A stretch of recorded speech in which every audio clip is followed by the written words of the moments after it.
Hello everyone, welcome to my YouTube channel Study Corners. So, today we will start the subject Corporate Governance, and in this video we will start Unit 1 of Corporate Governance subject. So, let's start. First, what is the meaning of corporate governance? So, corporate and governance. Corporate means a large entity and company a corporate is a company और a business. कोई भी company या कोई भी business उसे corporate कहते हैं। And governance means directed and controlled. Directly मतलब कि किसी भी कंपनी को डायरेक्ट करना एंड कंट्रोल करना to achieve the organisational goals. मतलब किसी भी कंपनी के गोल्स को अचीव करने के लिए उसको डायरेक्शन देना एंड कंट्रोल करना उसे कहते हैं governance. So let's know about what is the meaning of corporate governance. इसमें अभी हमने अलग अलग करके पढ़ा corporate means and governance means. अब हम पढ़ेंगे corporate governance meaning. It is a system of rules practices and processes by which a company is directed और कंट्रोल्ड।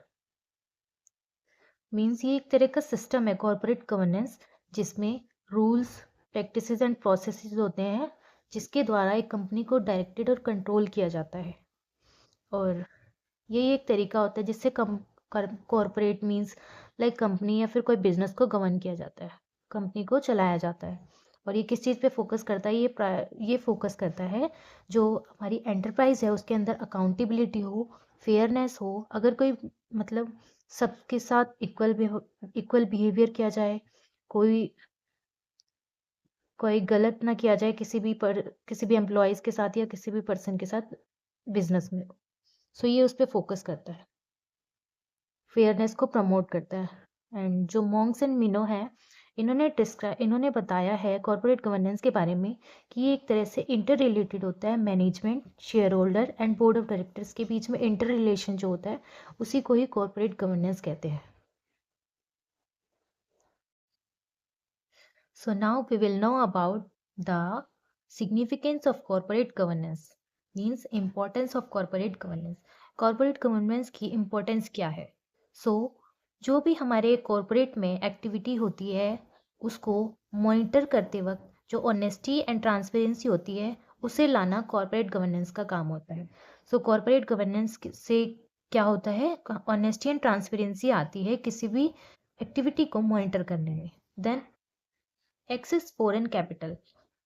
इसका मतलब ये है जो फॉरेन कैपिटल होता है, जितना अच्छा कॉर्पोरेट गवर्नेंस रहेगा, गुड कॉर्पोरेट गवर्नेंस रहेगा, वो ट्रस्ट बिल्ड करेगा, क्रेडिटिबिलिटी बिल्ड करेगा ग्लोबल मार्केट में। देन उसके बाद प्रोटेक्शन ऑफ इन्वेस्टर। अब कॉर्पोरेट गवर्नेंस क्या काम करता है? कॉर्पोरेट गवर्नेंस काम करता है कि जो फेयरनेस होती है कंपनी में, जो डायरेक्शन एंड कंट्रोल करते हैं वो ऐसा हो, ट्रांसपेरेंट हो, फेयरनेस हो। सो जो इन्वेस्टर्स होते हैं, जो इन्वेस्ट करते हैं उन वो प्रोटेक्ट रहें।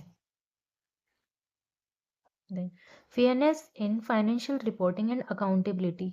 अब जो फाइनेंशियल रिपोर्टिंग होती है 1 ईयर में होती है, फाइनेंशियल स्टेटमेंट तैयार होते हैं, उसमें जो उसमें जो उसमें फेयरनेस होनी चाहिए जो हमारी कॉर्पोरेट गवर्नेंस से आती है। ये इंश्योर करता है कि जो फेयर रिपोर्टिंग होगी, जो भी फाइनेंशियल स्टेटमेंट प्रिपेयर होंगे वो फेयर होंगे। And increases goodwill and market reputation. अब जितना अच्छा कॉर्पोरेट गवर्नेंस रहेगा, गुड कॉर्पोरेट गवर्नेंस रहेगा, वो गुडविल इंक्रीज करेगा मार्केट में एंड रेपुटेशन अच्छी करेगा कंपनी की।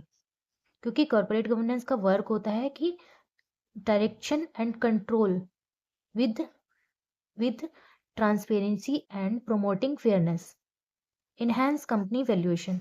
अब कॉर्पोरेट गवर्नेंस जो है कंपनी की वैल्यूएशन को भी इनहैंस करता है। कैसे? बेटर मैनेजमेंट करता है अकाउंटेबिलिटी एंड रेपुटेशन में। जो कंपनी की वैल्यू है वो मार्केट में इंक्रीज हो जाती है। कॉर्पोरेट गवर्नेंस जितना अच्छा होगा उतनी ही मार्केट वैल्यू इंक्रीज हो जाएगी। देन अब हम प्रिंसिपल्स ऑफ कॉर्पोरेट गवर्नेंस के बारे में जानेंगे। First is fairness. It means unequal treatment between shareholders and others, like shareholders जो होते हैं वो उनके राइट्स, वोटिंग राइट्स एंड जो भी उनको अपॉर्चुनिटी दी जानी चाहिए उन सब में फेयरनेस होनी चाहिए। Second is responsibility. Responsibility means company की ये रिस्पॉन्सिबिलिटीज़ होती है कि जो भी रूल्स रेगुलेशंस हो, लॉज बने हो कंपनी से रिलेटेड, उन सबको अच्छे से फॉलो करें। एंड जो भी इन्वायरमेंटल में इम्पैक्ट पड़ रहा है उनके बिजनेस से, उनकी जो बिजनेस में जो भी उन्होंने जो भी वर्क है उससे जो इन्वायरमेंटल पे इफेक्ट पड़ रहा है उसके लिए भी उनको रिस्पॉन्सिबिलिटी होनी चाहिए। Then transparency. ट्रांसपेरेंसी का मतलब होता है जो भी आपकी इंफॉर्मेशन है उसको क्लियरली डिस्क्लोज करना चाहिए। जो कंपनी की इंफॉर्मेशंस है उनको क्लियर क्लियर डिस्क्लोज करो between shareholders and other peoples.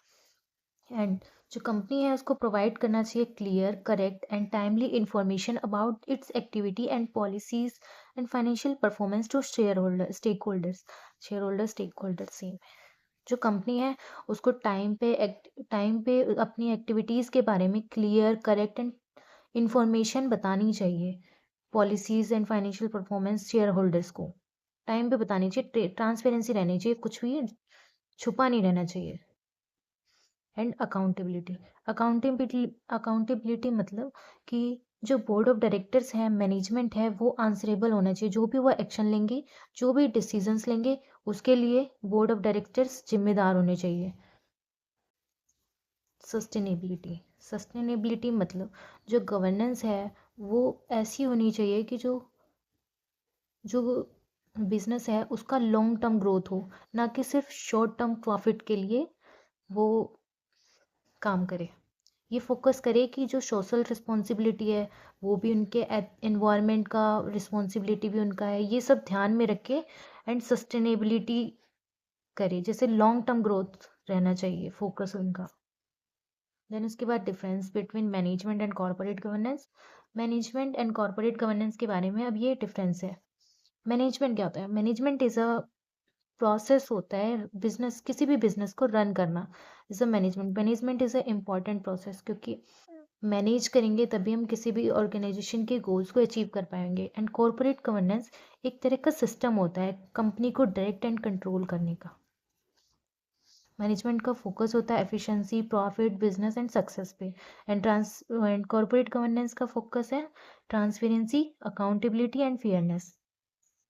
इसमें जो डिसीजन लिए जाते हैं वो डे टू डे लिए जाते हैं मैनेजमेंट में, operational decisions. And corporate governance में पॉलिसी मेक इसमें जो डिसीजन मेकिंग होता है, पॉलिसी मेकिंग होती है, इसमें लॉन्ग टर्म डायरेक्शन के लिए होता है।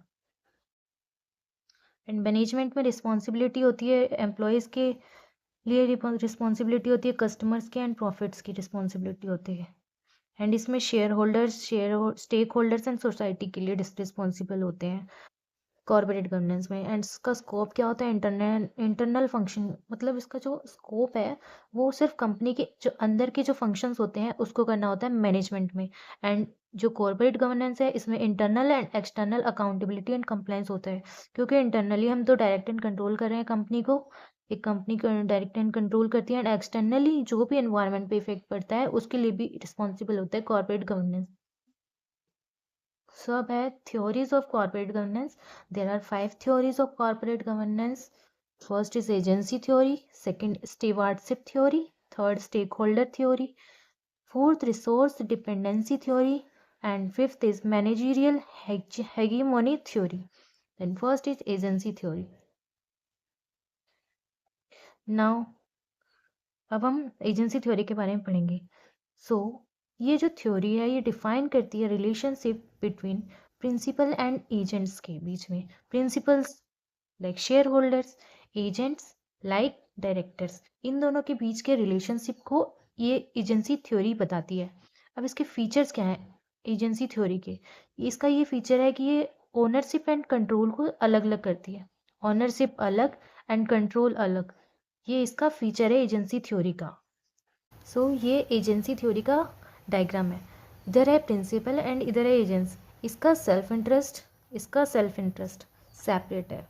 ये हायर करता है एजेंट्स को, एजेंट्स में है डायरेक्टर, एंड ये परफॉर्म करते हैं प्रिंसिपल्स, जो भी डिसीजन, जो भी डायरेक्शन देते हैं, जो भी डिसीजन लेते हैं उसको परफॉर्म करता है प्रिंसिपल्स को परफॉर्म करता है, ठीक है।